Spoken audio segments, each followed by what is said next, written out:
May update nga pala ako doon sa under training ko mga birds.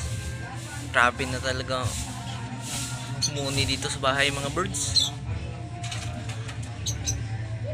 Talagang ibang klase na talaga yung huni niya.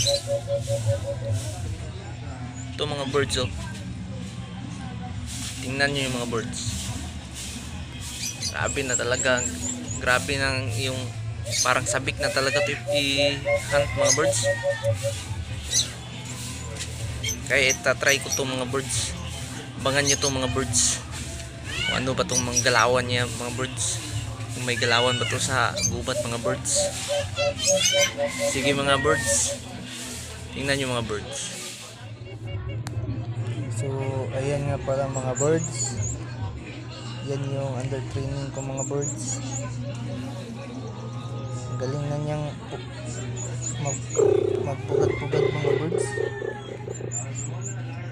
So mga birds, abangan nyo lang yung under training natin mga birds. Kung anong galawan ba niya, may galawan ba yan sa gubat mga birds.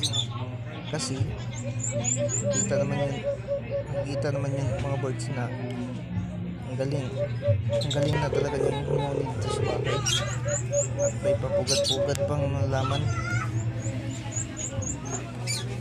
Kaya mga birds, abangan nyo lang itong under training ko mga birds kung may maganda ba itong galawan sa gubat. So talagang pumupugad sa mga birds.